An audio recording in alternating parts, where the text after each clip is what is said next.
Galerinha, olha só que legal. Aqui eu vou imaginar, fazer o caso clássico do peixe primeiro, né? Tem um peixinho lá, ó. Tem um peixinho, pode ser até uma piranhazinha, ó, que é perigosa, né? Não sei se tu já pescou piranha, bicha é safada, cara. Impressionante, para tirar do anzol, isso aqui é um trabalho, para te atorar uma pontinha no dedo, é 2 toques. Agora tu imagina que gostoso que é nadar no rio com piranhas. É uma delícia. Jacaré, aquela coisa toda. O Pantanal é um barato, um dia vocês podem fazer isso. Vale a pena, é barato, só que levem repelente. É a coisa que não dá para acreditar com o mosquito que tem. Galerinha, olha só, olha lá o peixinho. É óbvio que eu não vou fazer o estudo nesse peixe, né, cara? Porque na física a gente simplifica tudo. Olha lá o peixe, bem mais gostoso. É um peixinho pontual, pequenininho. E aí eu vou pegar um raio de luz que sai desse peixe e vou fazer ele ir da água para o ar. Claro que depois nós vamos fazer genericamente, meio X e meio Y.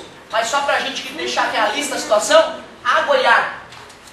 Nós sabemos que a luz, quando percorre o ar, o faz com velocidade maior do que quando percorre a água. Portanto, a luz se afasta da normal.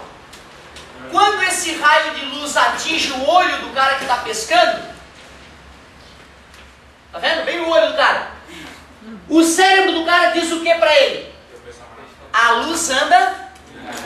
a vida dele se baseia nisso. Quando ele vê um objeto e vai em direção ao objeto, ele sabe que a luz anda em linha reta, senão ele errava o objeto. Concorda comigo?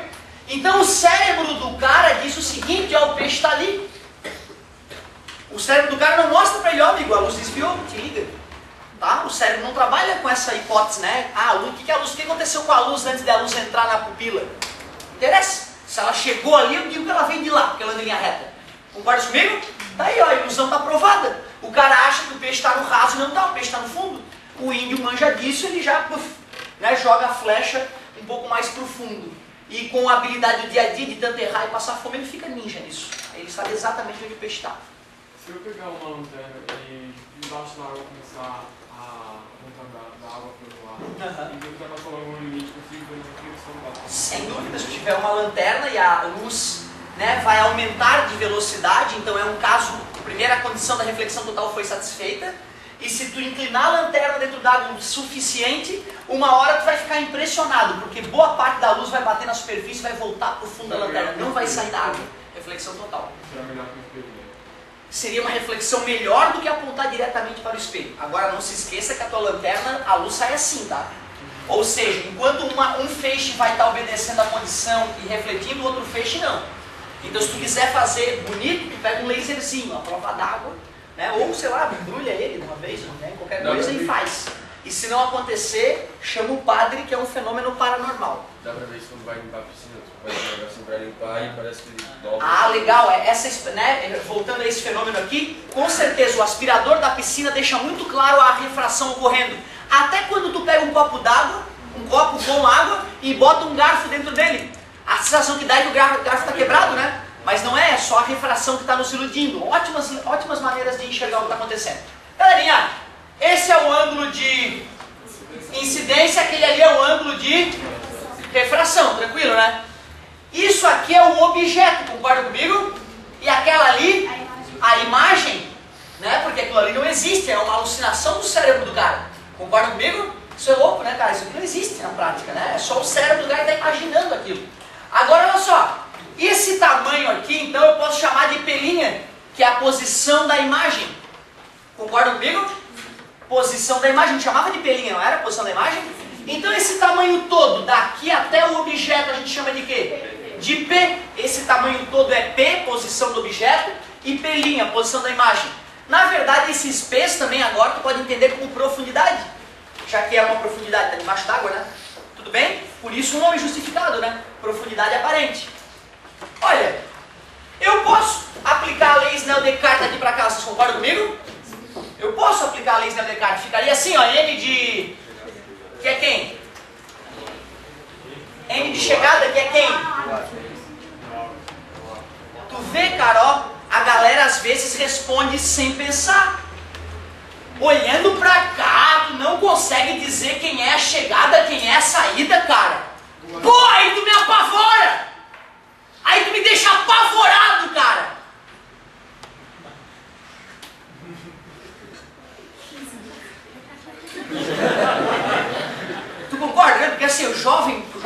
inteligentíssimo. O teu cérebro, ele é uma máquina poderosa. Cara, aqui nós temos cérebros parecidos com de Einstein, Newton. Só que se tu pegar um Einstein e um Newton e botar o cara para não estudar, ele vira uma mula. Se tu pega o Einstein e bota ele no meio da selva, sem acesso à cultura, ele vira um macaquinho como todos os outros. Pode ter certeza, não existe essa história, tá? Ah, o cara é um gênio. O cara estudou pra caralho, aí virou um gênio. Tá bom? Só pra tu não acreditar que existe, se um ser humano fez, muitos outros fazem. É só querer. Então, ó, tu é inteligente, cara. Quem é o N de chegada? Claro, pô, chegando na água. Indo embora, ó, tchau. Beleza? Ar. Então, o N da água, seno de QI ou R? Claro, chegada, igual. N do ar, porque é a saída da luz, seno de R. Por que eu estou sendo tão enfático? Porque toda hora nós estávamos descendo. Aí só porque a luz subiu, tu travou. Tu é muito mais que isso. Vamos que vamos. N da água, agora eu não estou preocupado qual é o valor do N da água e N do ar. Eu quero descobrir um jeito de relacionar P e Pelinha. Apareceu P e Pelinha ali? Droga. Vou ter que dar um jeito de fazer aparecer o P e o Pelinha. Mas peraí, isso aqui é um triângulo retângulo, concorda comigo? E vem cá, se eu chamar isso aqui de x, esse tamanho de x, eu consigo relacionar esse tamanho com o x usando esse ângulo? Que relação matemática eu vou usar? Pitágoras vai ter que usar hipotenusa, não sei. Seno não rola que vai usar hipotenusa, não sei. Tangente. Tangente do ângulo I é o cateto oposto, que é o X, sobre o cateto P. Concorda com isso que eu escrevi? Hipotenusa, triângulo retângulo, cateto oposto, cateto adjacente. Tangente desse ângulo é o oposto sobre o adjacente. Vou fazer a mesma coisa com aquele triângulo menor ali em cima. Ó. Vocês concordam que esse ângulo aqui é o ângulo R? OPV, né? Aquele ângulo ali é o R, a pontilhada mostra que é a continuação desse raio, aquele ângulo grande ali é o R. Isso aqui é um triângulo retângulo também, né? E esse tamanho também vale. E que tamanho é esse aqui? É o Pelinha. Analogamente, o que eu posso escrever? Tangente de quem? R, ó, para quem não está enxergando, eu vou aumentar o triângulo pequenininho que se formou aqui em cima, ó. Aqui é 90 graus, aqui é o ângulo R, porque é OPV. Esse tamanho é o Pelinha e esse tamanho eu chamei de X aqui, ó. Redesenhei o triângulo. Então quem é a tangente de R é o cateto oposto sobre Pelinha. Nada demais isso aqui, né? Agora é o momento da sacanagemzinha. Como assim, professor? É uma mentirinha de ensino médio aqui. Mas não é uma mentira feia, tá, cara? É uma mentira parcial. Como assim, professor?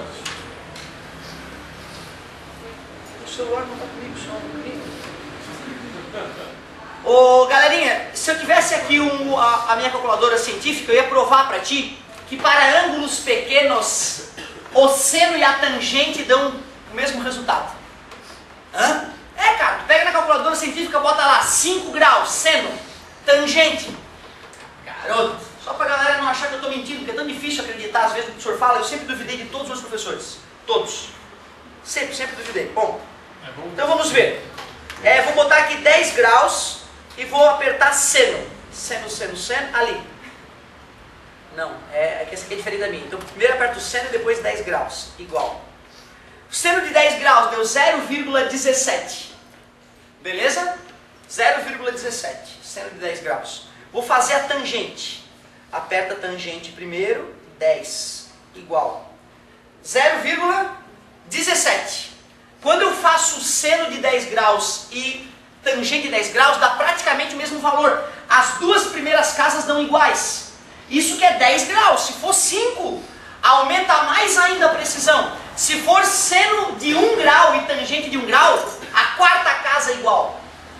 Tu concorda que para ângulos pequenos eu posso aproximar o seno da tangente? Mas apenas para ângulos pequenos. Então cuidado, a conta que eu vou começar a fazer agora, ela só serve, muito obrigado amigo, para ângulos. Então ó, muito cuidado, para ângulos pequenos. O que é pequenos, professor? Olha, menor que 10. menor que 10 graus para ficar boa a conta. Porque se ficar maior que 10 graus, o erro vai aumentando. Eu posso ou não posso substituir isso aqui por... Claro que eu posso. O N, no caso da água, dividido pelo N do ar, é igual. Seno de R, eu vou dividir, trocar por tangente de R.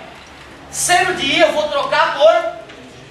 Aqui é que eu digo que é uma sacanagemzinha. Ou seja, essa fórmula, queridos, só vai servir quando estiver olhando a água praticamente de cima. Que aí o ângulo que a luz que entra no teu olho faz com a reta normal é pequeno.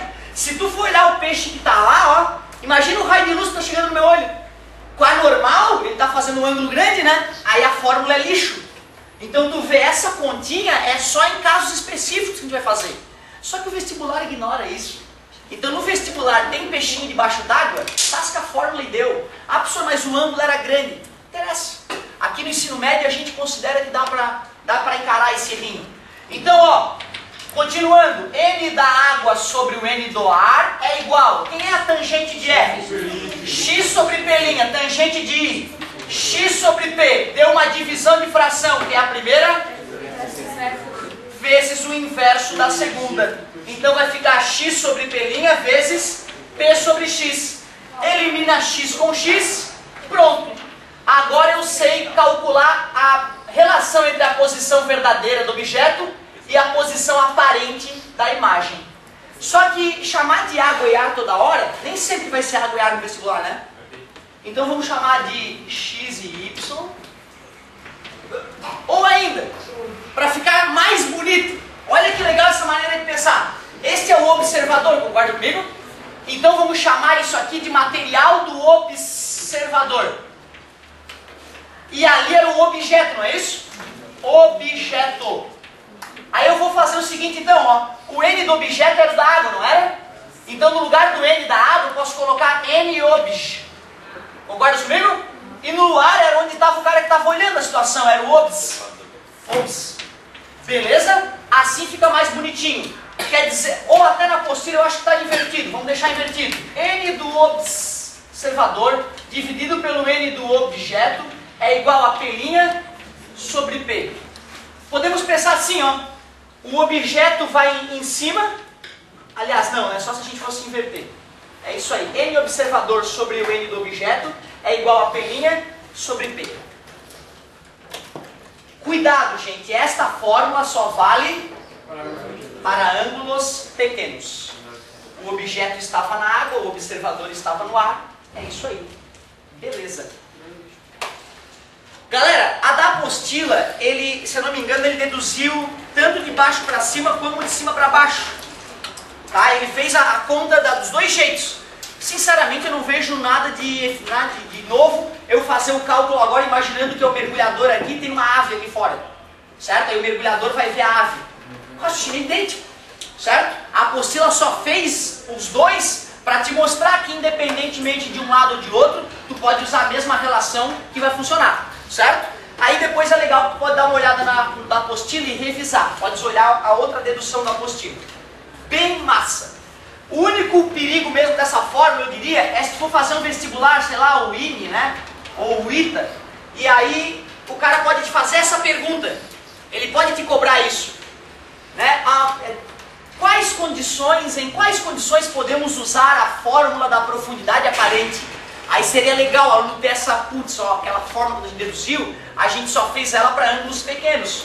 Agora, a UFSC, aqui ela jamais perguntaria isso. Né? Não é a filosofia da nossa universidade ir tão a fundo nesse tipo de coisa, certo?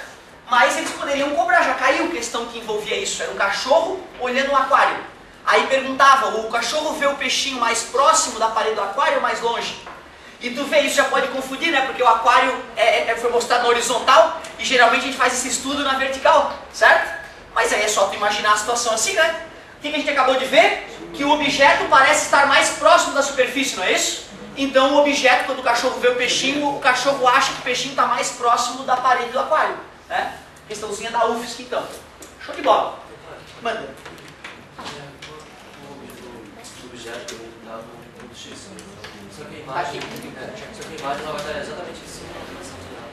Exatamente. Aqui nós estamos fazendo uma simplificação do fenômeno. Na verdade, pode haver, dependendo do meio em que ela está, né? Pode haver sim uma alteração nessa linha, certo? Onde ela se encontra. Porém,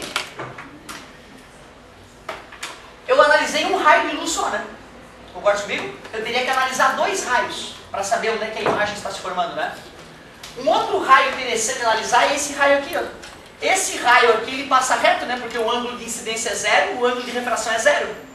Isso é uma coisa interessante, galera, ó.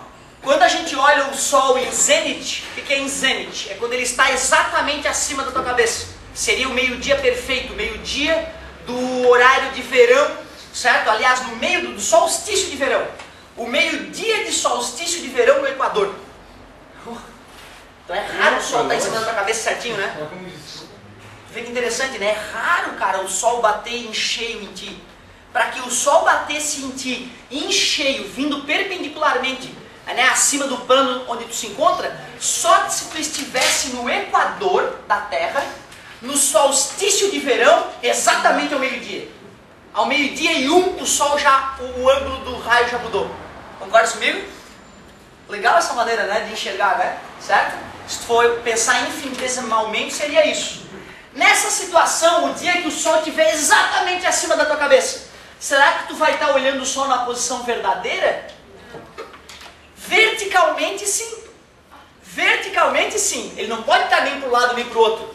Porque se a luz, pensa bem, ó, se esse ângulo for 0, quanto é que é o seno de 0? 0, o seno de 0 é que é 1. 0. Para poder dar 0 lá, que ângulo tem que ser esse? Quer dizer que quando o ângulo de incidência é 0, o ângulo de refração é 0. Quer dizer que nesse caso a luz passa reto. Tudo bem para vocês? Então assim, cara, ó, se eu for pegar esse outro raio que passa reto, se eu imaginasse alguém recebendo esses 2 raios de luz, o cérebro faria o prolongamento desses raios para ver onde é que está o objeto, né? O prolongamento desse, aliás, né? Então eu posso dizer que é ali mesmo que ela vai estar. A luz demora, o Sol demora para chegar na Terra. Então, 8 minutos. 8 minutos? É. Então quer dizer que quando ele estiver em cima da minha cabeça, ele vai estar 8 minutos à frente do meu lugar. Legal, bacana, mas aí tu está falando de um efeito relativístico, né? Eu estou falando só de ótica. Tu já está falando da teoria da relatividade. Por isso que a gente vai concluir coisas diferentes, certo? Depois a gente fala desse detalhe, é verdade.